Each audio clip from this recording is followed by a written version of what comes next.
وبركاته. بسم الله الرحمن الرحيم.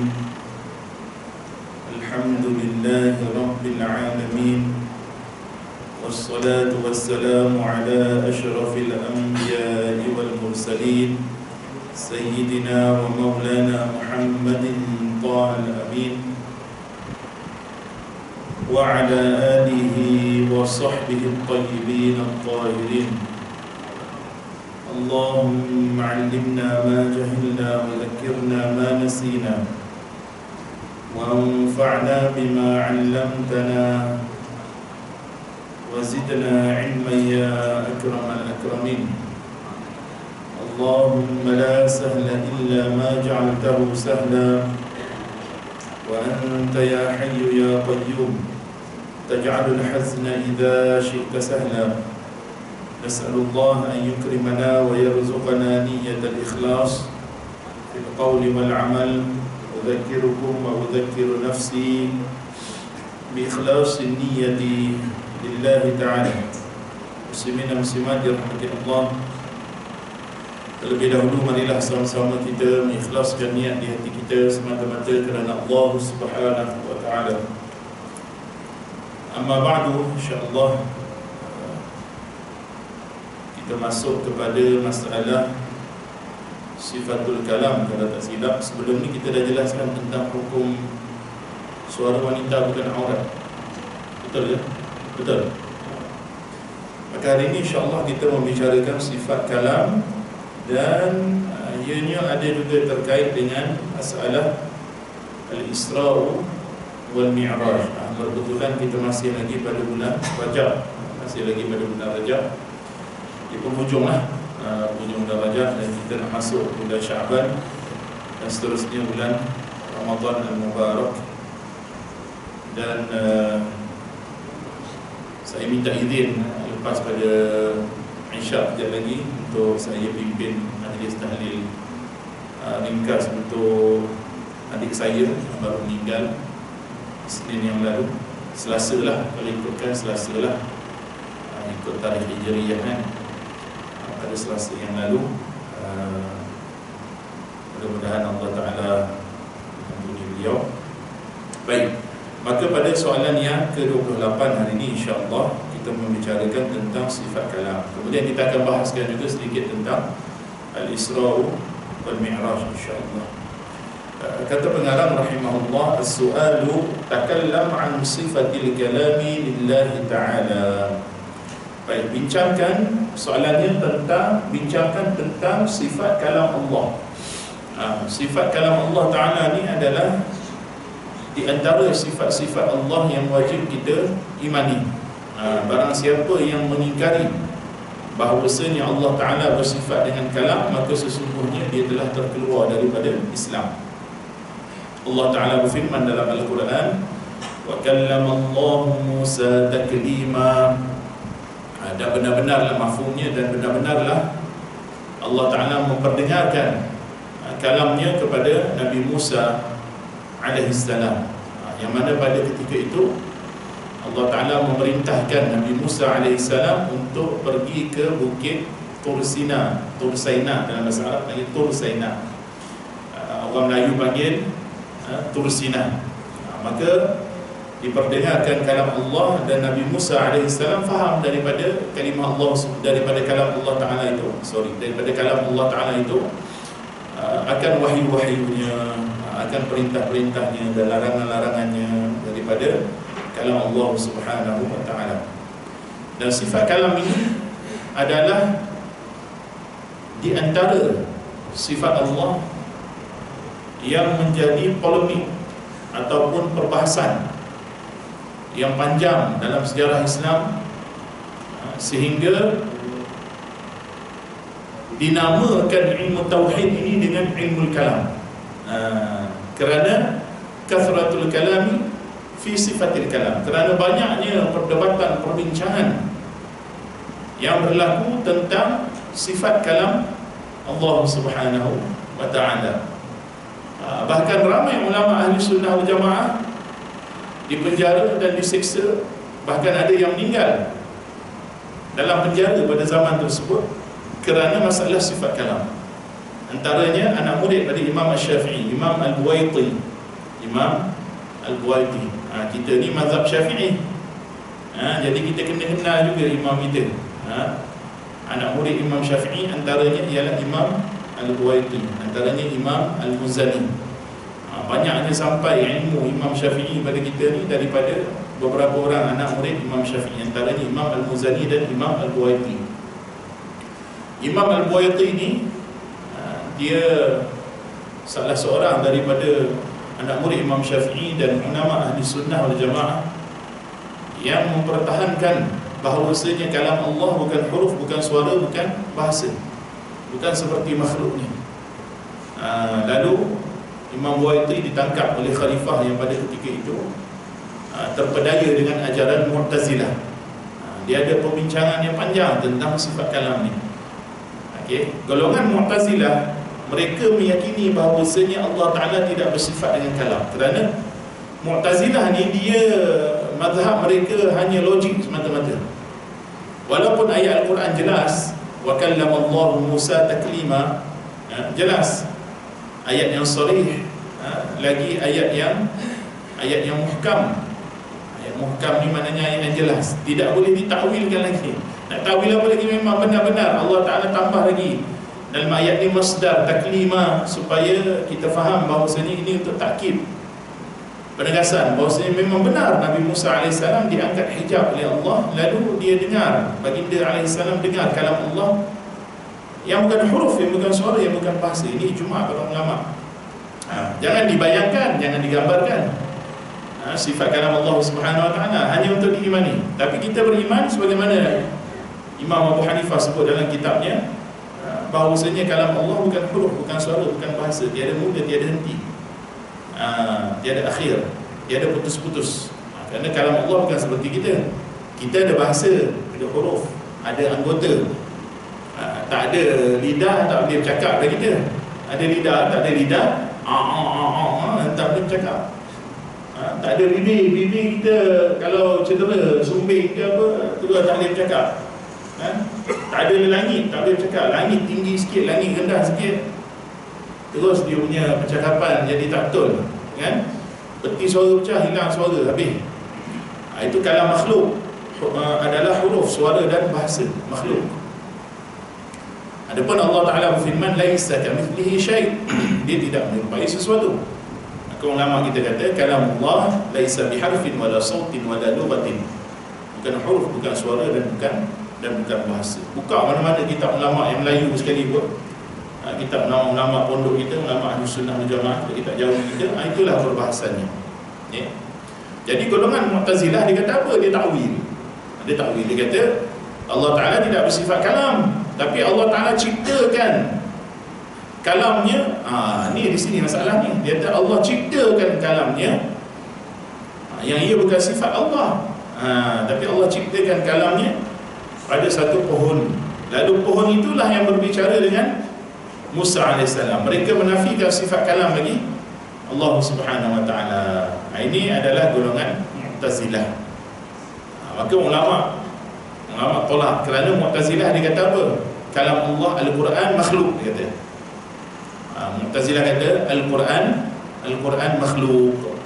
Makna perkataan Mu'tazilah Al-Quran makhluk bukan mushaf tu.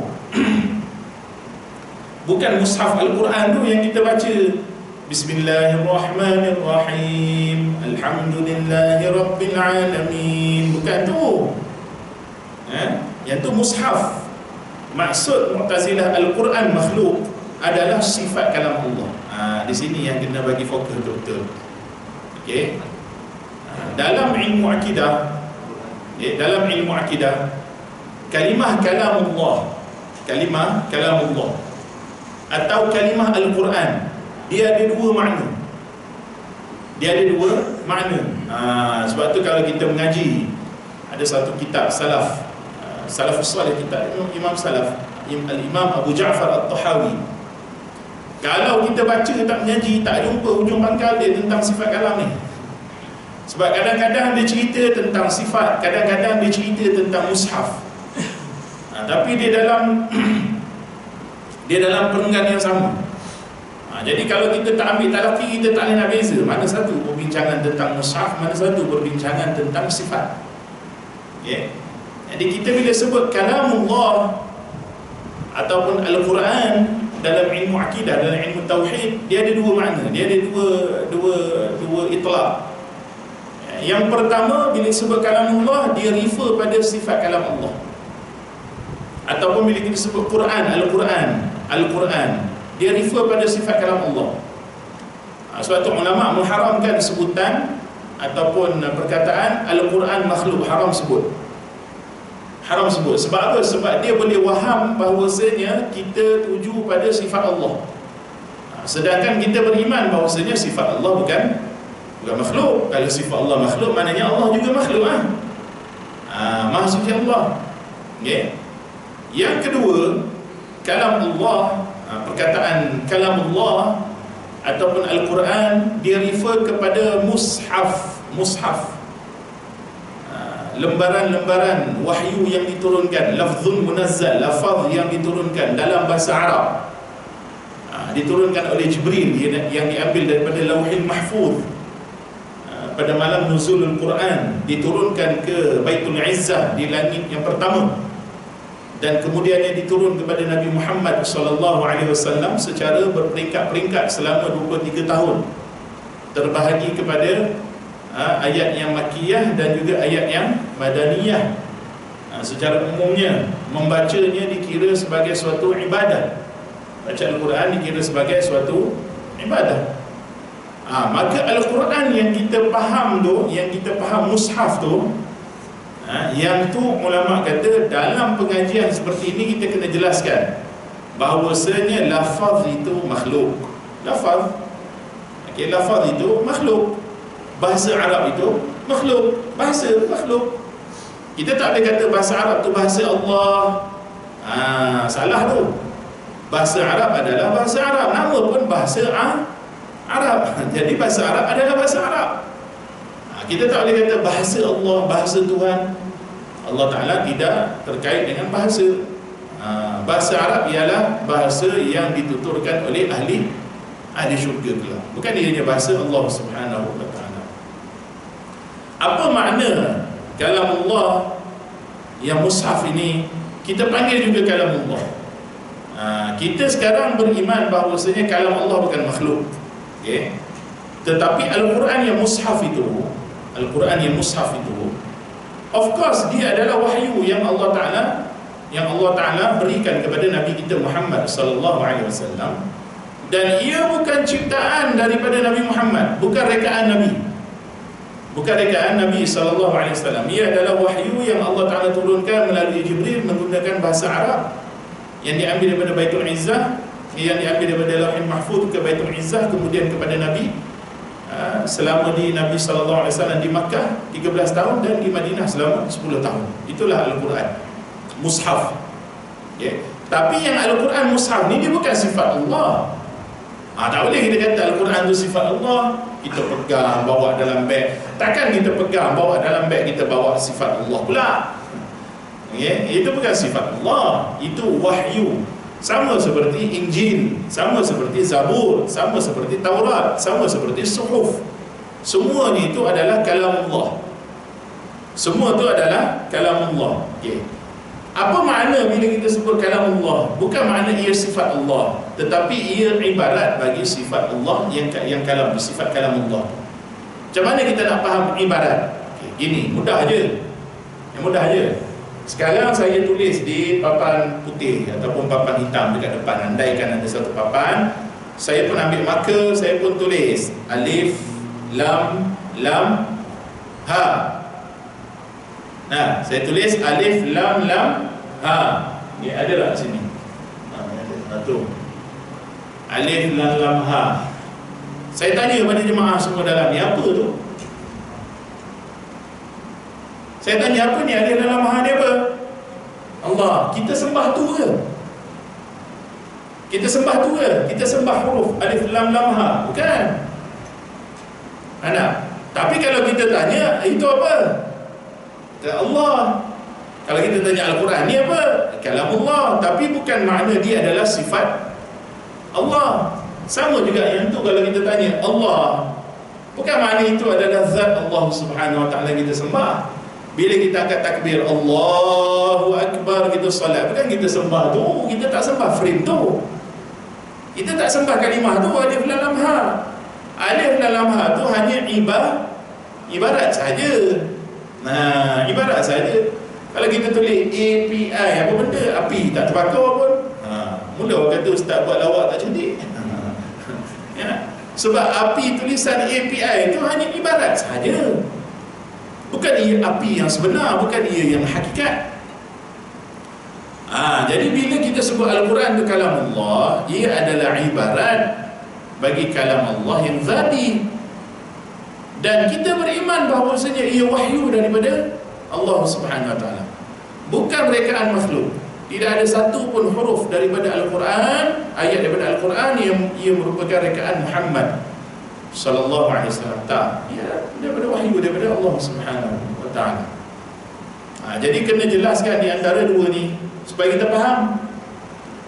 Supaya kita faham bahawasanya kalam Allah yang kita maksudkan dengan sifat, yakni sifat Allah, ia bukan huruf, ia bukan suara, ia bukan bahasa.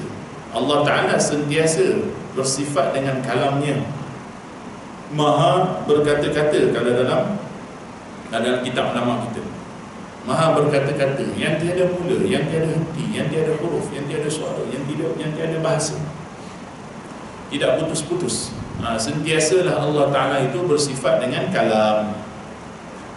Tak kala mana Nabi Musa alaihissalam berada di Tur Saina atau Tur Sina, bukan bermakna Allah Ta'ala berada di Tur Sina. Bila kita salat menghadap Kaabah, yang ia merupakan kiblat umat Islam, dan sebelum kita salat ke Kaabah, menghadap ke Kaabah, umat Islam salat menghadap ke Masjidil Aqsa, ke Palestin, bukan bermakna Allah di Palestin kemudian Allah pindah pergi ke Masjidil Haram, duduk dalam Kaabah pula, lalu manusia solat dalam Kaabah. Manusia solat menghadap ke arah Kaabah. Tidak. Kerana apa kita solat menghadap ke arah Kaabah? Jawapan dia kerana Allah Ta'ala perintah. Bukan kerana Kaabah itu adalah berhala, sebagaimana golongan pluralism dan liberalism yang sekarang menyerang umat Islam. Lalu mereka bawa waham, konon-kononnya kita menyembah batu yang besar, iaitu batu Kaabah, batu hitam yang besar. Golongan-golongan yang mengalami kepincangan akidah di luar sana, konon-kononnya cerdik, lalu nyebarkan kepada anak-anak muda yang jahil di luar sana. Lalu mereka, kau sama je sebenarnya kita dengan Hindu, kata dia. Hindu nyembah berhala, korang menyembah batu. Kita katakan kepada mereka, tidak, kami menyembah ke Kaabah, walaupun Kaabah bangunan tu tak ada. Katalah bangunan Kaabah tu tak ada. Bangunan Kaabah ni asal dibina adalah daripada zaman Nabi Adam alaihi salam. Kemudian Nabi Ibrahim pula yang restore balik Kaabah. Kemudian pada zaman Nabi Muhammad sallallahu alaihi wasallam juga berlaku sedikit kerosakan pada Kaabah, lalu mereka membina balik Kaabah. Kaabah pernah runtuh. Kaabah pernah runtuh pada zaman musyrikin Makkah dulu. Kemudian mereka membina balik Kaabah. Dulu Kaabah bukan petak bentuknya tu. Tu yang bahagian Hijr Ismail yang kita solat dalam Hijr Ismail tu. Hijr Ismail itu sebahagian Kaabah tu, sebahagian daripada Kaabah yang ada pancuai tu dekat atas tu, pancu emas tu. Hijr Ismail tu, Hijr Ismail tu sebahagian daripada Kaabah. Sebab tu solat dalam Hijr Ismail umpama kita solat dalam Kaabah. Walaupun kita tak dibenarkan masuk dalam bangunan Kaabah yang sekarang ni, tapi solat dalam Hijr Ismail tu fadilat dia sama kita solat dalam Kaabah, kerana dia sebahagian Kaabah. Tapi kenapa tak ada binaan? Ada cerita dia kan.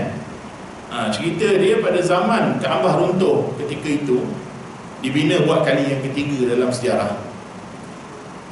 Mereka kaum musyrikin Quraisy ni, kita tahu musyrikin Quraisy ni mereka banyak bermuamalat dengan muamalat ribawi, riba. Mereka banyak buat judi, mereka juga banyak duit hasil daripada pelacuran, zina. Mereka juga banyak hasil daripada jual minuman keras, arak. Semua sumber-sumber haram ni mereka tak guna. Semua sumber-sumber haram mereka tak guna. Mereka hanya himpun duit daripada, bukan duit lah, harta daripada sumber yang patuh syariah. Sumber yang patuh syariah, yang bukan duit daripada sumber yang haram. Lalu mereka himpun untuk bina Kaabah. Akhirnya jadi apa? Tak cukup duit. Sebab sumber yang haram tu lagi banyak daripada sumber yang tak haram. Sumber yang tak haram ni. Maka bila himpun dah habis dah, memang tak cukup juga. Akhirnya kata binalah. Jadi bina setakat mana yang ada, takat mana? Takat yang ada sekarang ni, yang petak 4 tu. 4 segi tu pun bukan 4 segi tepat tu. Kalau kita tengok Kaabah tu, dia ada sengit tu, dia ada ukuran dia tu kan. Takat itu je. Jadi yang bahagian Hijr Ismail ini ditinggalkan tu kerana tak cukup duit yang daripada sumber yang sah untuk dibina. Maka jadilah seperti sekarang ni. Tapi pada asalnya bahagian tu adalah sebahagian daripada Kaabah. Itu sejarah dia. Maka Hijr Ismail itu kalau kita solat dalamnya umpama solat dalam Kaabah. Okey. Jadi pada asalnya kalau solat dalam Hijr Ismail tu sama macam solat kita dalam Kaabah. Kita kalau solat dalam Kaabah kita boleh ngadap mana-mana. Dah kalau dalam Kaabah kan, ngadap mana-mana kita dalam tu. Ngadap mana-mana. Kan, masa kita dalam Kaabah, kalau kita luar Kaabah kita ngadap dia lah. Tapi kalau kita dalam dia nak ngadap mana? Ngadap mana-mana lah, sebab kita berada dalam dia. Itu kisah dia. Dia kembali pada cerita. Bukan bermakna Nabi Musa mendengar kalam Allah, firman Allah yang azali, yang bukan huruf, yang bukan suara, yang bukan bahasa. Dikatakan bahawasanya Allah Ta'ala berada di Tur Sina, bukan. Kerana kita maklum dalam akidah kita bahawasanya Allah Ta'ala itu wujud tidak bertempat, tidak berarah, tidak bermasa. Dia di atas, di bawah, di kanan, di kiri, di hadapan dan di belakang. Allah Ta'ala ada tanpa tempat. Itu adalah akidah kita umat Islam, seluruh ahli sunnah wal jamaah. Sama juga dalam peristiwa Al-Mi'raj, Nabi SAW naik ke atas. Bukan makna Allah di atas. Ini adalah satu keyakinan yang dangkal. Jika seseorang buat hujah Mi'raj Nabi ialah kerana Allah Ta'ala berada di atas. Ini adalah satu keyakinan yang salah, yang rosak. Okay? Kenapa? Kerana tidak ada mana-mana nas dalam Al-Quran maupun dalam hadis Nabi di-mi'rajkan, Nabi jumpa Allah, Allah ke atas. Tak ada. Tak ada. Kita berani cabar. Siapa yang boleh bawa datang nas Nabi ni atas kerana Allah Ta'ala berada di atas? Tak ada dalam Al-Quran, baik dalam hadis Nabi SAW. Lalu untuk apa Nabi naik ke atas? Untuk apa Nabi naik ke atas? Kata para ulama, berdalilkan daripada ayat dalam suratul Isra. Allah Ta'ala berfirman, Subhanalladzi asra bi'abdihi laylan minal masjidil haram ilal masjidil aqsa alladzi barakna hawlahu linuriyahu min ayatina. Tujuan Nabi di Isra dan di Mi'rajkan untuk memuliakan Nabi dengan apa? Linuriyahu min ayatina, dengan memperlihatkan, mempertontonkan kepada baginda sallallahu alaihi wasallam sebahagian daripada tanda-tanda keagungan Allah. Linuriyahu min ayatina, Allah Ta'ala dah bagi dah sebab kenapa Nabi di Isra Mi'raj kan. Linuriyahu min ayatina, tak ada dalam Al-Quran tu adalah untuk berjumpa Allah, bukan. Linuriyahu min ayatina.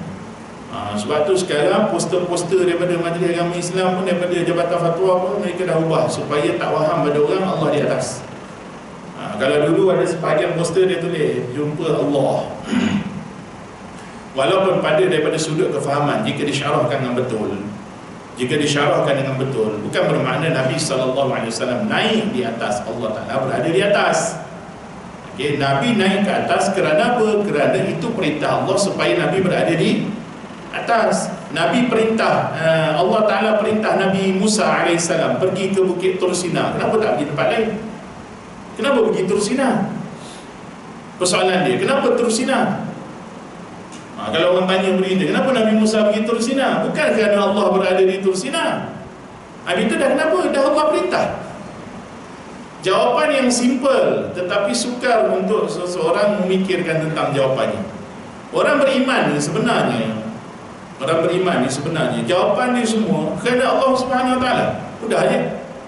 Kalau orang tanya kepada kita, orang non-Muslim tanya kepada kita, kenapa you tak nak makan babi? Contoh, itu babi banyak sedap oh. Nak jawab apa? Nak jawab apa? Babi ada virus lah, babi ada cacing lah, babi ada. Itu jawapan munasabah tak tu? Tak munasabah. Kenapa? Kerana kita ada sains dan teknologi yang semakin berkembang dari zaman ke zaman. Saya di ATM mengajar subjek halal. Sekarang dah macam-macam teknologi dah sampai kepada daging culture. Cultured meat, tahu kan? Cultured meat. Seorang daripada, ada seorang student PhD saya baru ni dengar dia punya defense research proposal. Dia buat satu kajian tentang cultured meat lah. Ambil bulu ayam. Dulu bulu ayam orang buat apa? Kulit telinga kan? Dulu. Kalau bulu angsa buat nulis kan? Bulu ayam dulu orang buat kulit telinga, kata-kata telinga ambil bulu ayam. Saya tahu tu pasal baca dia punya literature review bulu ayam. Sekarang ni dia ambil bulu ayam, bulu ayam, dia ambil sel bulu ayam, dia culturekan sel tu dalam lab. Adalah kaedah sains dia kan. Dia culturekan, dia bagi protein dan sebagainya. Sel tu boleh berkembang jadi macam daging. Jadi daging ayam lah. Tapi sel tu tak ada roh. Dia sel-sel yang berkembang, orang jadi daging kan. Sekarang ni kos dia mahal lah, dia tak kos efektif lah, jadi daging ayam. Sekarang ni daging ayam tu dia bukan ayam. Dia tak ada roh, dia tak ada kepala pun, dia tak ada tekuk pun, dia tak ada urat marih, tak ada urat ni pun. Tak ada. Dia tak ada apa yang kita panggil urat makan dengan urat napas tu, urat nyawa tu, tak ada. Kalau disuruh sembelih mana? Nak kaca. Jadi dah masuk kepada teknologi lah. Kita cerita teknologi lah. Jadi itu permasalahan yang berlaku. Sekarang ni cerita dia, apabila Nabi Musa AS pergi ke Bukit Tur Sina ataupun ke Mount Sinai, atau Nabi Muhammad SAW pergi ke Sidratul Muntaha dan ke atas, bukan Allah Ta'ala berada di situ. Sebagaimana Allah Ta'ala perintah Nabi Musa pergi ke Tur Sina, Allah Ta'ala tidak berada di Tur Sina. Itu juga Allah Ta'ala perintah Nabi ni atas. Bukan bermakna Allah Ta'ala berada di atas. Allah juga suatu ketika pernah memerintahkan Nabi Ibrahim pergi ke Palestin.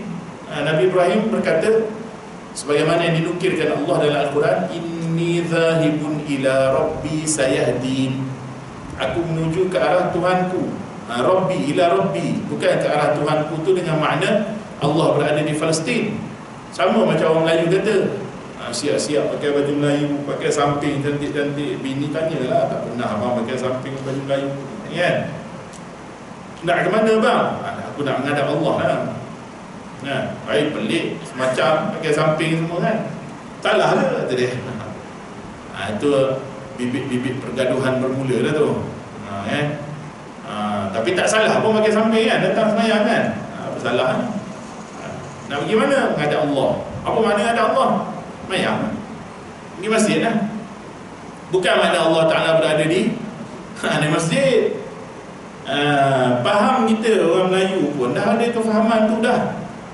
Bila sebut inni zahibun ila rabbi, bukan bermakna Nabi Ibrahim pergi ke Palestin tu Allah Ta'ala ada di sana.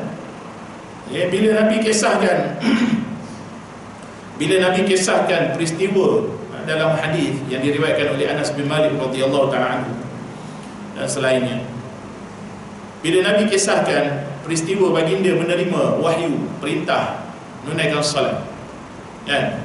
Sebagaimana Nabi Musa alaihissalam diangkat hijab pendengaran Nabi Musa, lalu Nabi Musa mendengar kalam Allah yang bukan huruf, bukan suara, bukan bahasa, bukan. Kalau kita, perkataan kita huruf, suara dan bahasa. Nabi Musa dia mendengar kalam Allah, wa kallama Allah Musa taklima, bukan huruf, bukan suara, bukan bahasa. Tapi kerana diangkat hijab, maka kita makhluk boleh mendengar kalam Allah yang bukan huruf, bukan suara, bukan bahasa. Kerana kelak di hari akhirat, di hari akhirat, di mahsyar, warid dalam hadis yang sahih riwayat Bukhari, bahawasanya kita semua akan dihisab. Semua akan dihisab. Dan kita akan dihisab, kita akan mendengar kalam Allah semua. Bukan melihat Allah, mendengar kalam Allah sahaja.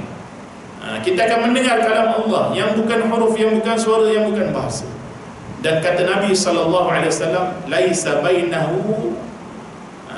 bainahu, bukanlah di antara hamba dengan Allah tu, wa bainal ibadi turjuman, yang menterjemahkan kalam Allah. Tak perlu. Kita semua bila dengar kalam Allah, diangkat hijab pendengaran yang bukan huruf, bukan suara, bukan bahasa, langsung kita faham apa yang Allah Ta'ala hisabkan bagi kita. Langsung kita faham Allah Ta'ala hisabkan. Contoh, Allah Ta'ala hisabkan air ni. Katalah malam ni saya buka air ni, saya minum air ni. Ni nikmat kan? Ni nikmat kan? Cuba baca ayat Al-Quran dalam surah yang selalu kita baca juga, dalam surah yang kita selalu baca juga. Apa dia? Cuba baca. Bismillahirrahmanirrahim. Dalam surah Allahumma salli ala sayyidina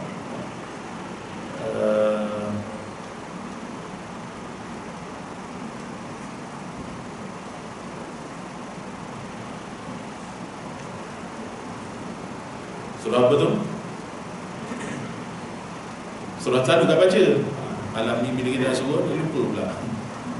Allahumma salli ala sayyidina Muhammad.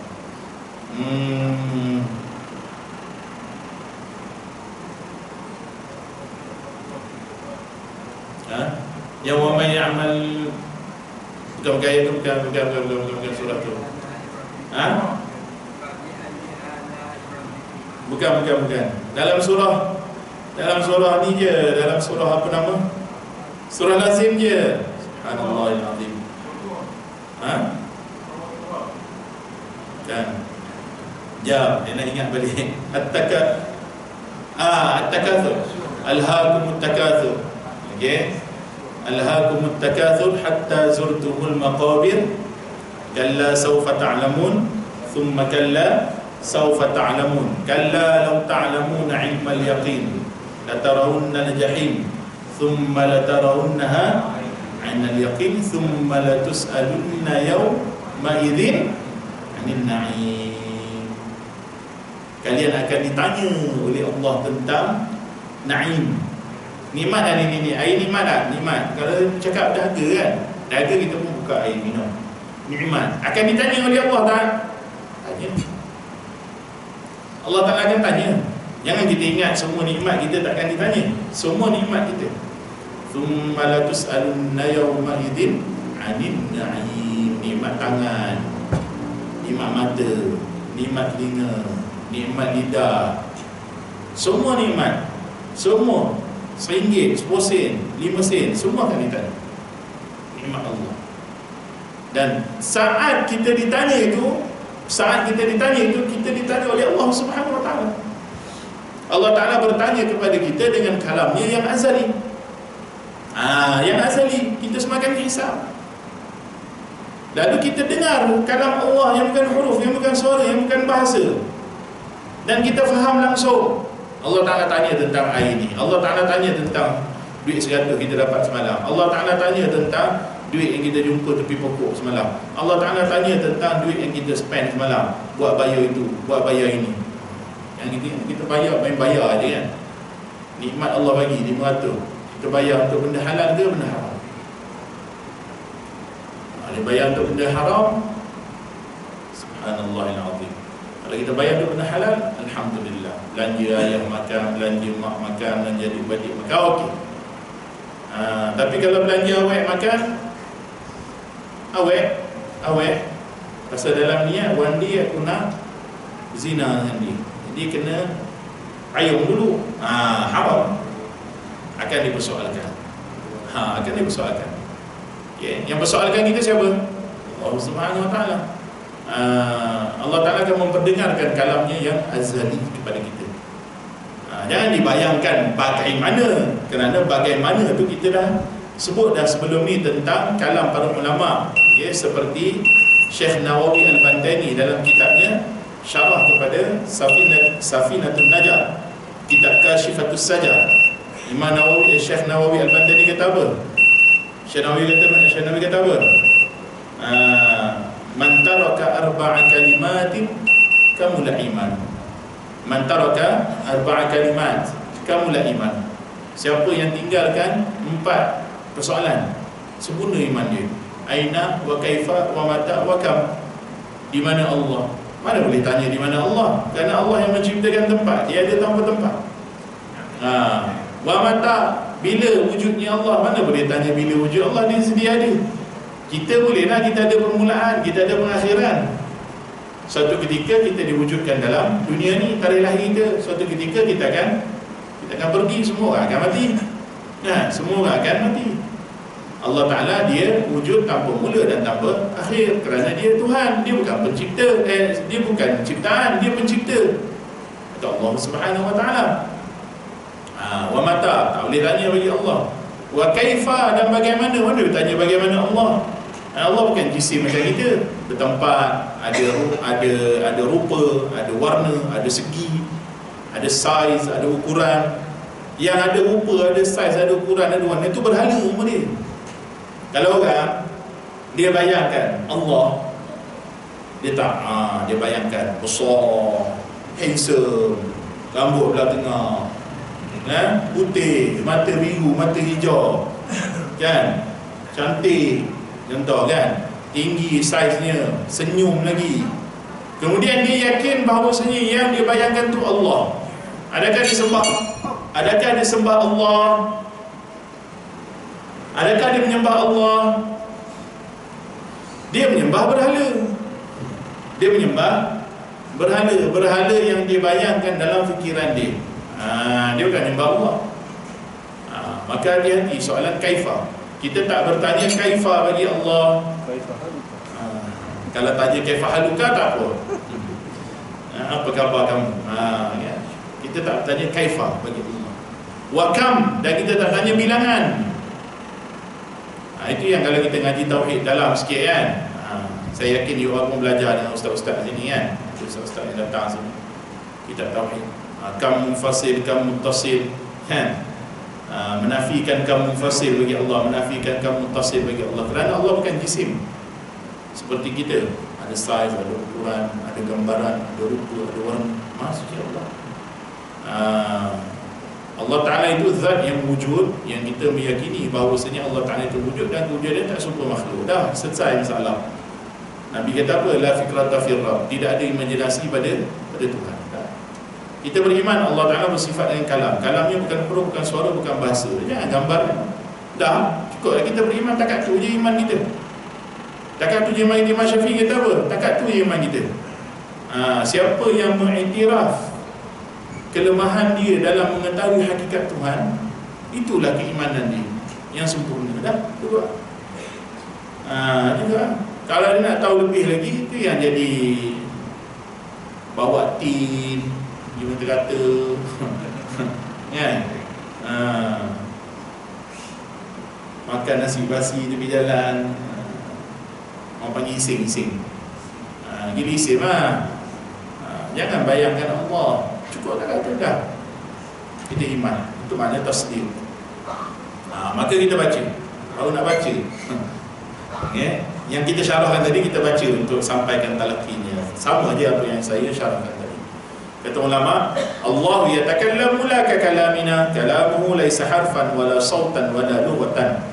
Allah Ta'ala bersifat dengan kalam yang tidak seperti kalam kita. Sifat kalamnya bukan huruf, bukan suara dan bukan bahasa. Qala Ta'ala wa kallama Allah Musa taklima. Dan Allah Ta'ala benar-benar memperdengarkan kalamnya kepada Musa alaihi salam. Qala al-Imam Abu Hanifah fi fiqh al-absat wa yatakallamu la ka kalamina wa nahnu natakallamu bil alati wal hurufi wallahu ta'ala yatakallamu bila alatin wala huruf. Sebagaimana yang Imam Abu Hanifah sebutkan dalam kitabnya Fiqhul Absat, Allah Ta'ala bersifat dengan kalam bukan seperti kalam kita. Kita berbicara menggunakan alat, mulut, gigi, lidah, tekak, lelangit, kan? Cuba sebut ba. Sebutlah ba. Siapa boleh sebut ba tanpa bibir? Saya bagi 100 malam ni. Kita berani cabar pasal tak boleh kan? Ba ni mesti bibir. Ba, kan? Ba. Cuba. Tak jadi. Kalau guna lidah tak jadi. Dah. Dia jadi dal lah. Ba mesti dengan bibir. Ma, mim kan? Bibir. Dan itulah awal-awal kalam yang diucapkan oleh makhluk pada bibir, oleh manusia. Lepas tu budak-budak kecil-kecil kan, ba, ma, ba, budak kan, dia mula bibir. Lepas tu diaktifkan gigi pula kan, dia pun sebut da, kan, bibir dengan lidah. Lepas tu barulah dia boleh ke dalam lagi sampai kepada ha, kha, yang makhraj yang bawah-bawah ni kan. Dia mula pada sini, depan ke belakang belajar. Maka Allah Ta'ala bukan dengan kalam Allah, bukan dengan alat. Dan juga kata Imam Abu Hanifah, kita bercakap menggunakan alat, wal huruf dan huruf. Allah Ta'ala kalamnya bila alatin. Allah Ta'ala bukan seperti kita ada mulut, gigi dan sebagainya. Ini alat percakapan bagi makhluk, bukan bagi Allah. Kerana Allah Ta'ala kalamnya bukan dengan alat, wala hurufin, dan juga bukan dengan huruf. Itu adalah apa yang kita simpulkan daripada topik pada malam ini. Ada soalan? Yang tak faham, yang kurang faham? Jelas semua? Alhamdulillah. Barakallahu fikum. Jazakumullah ta'ala kulla khair. والله تعالى أعلم وأحكم. أقول قولي هذا أستغفر الله لي ولكم وللمؤمنين والمؤمنات والمسلمين والمسلمات الأحياء منهم والأموات برحمتك يا أرحم الراحمين. والحمد لله رب العالمين. السلام عليكم ورحمة الله وبركاته.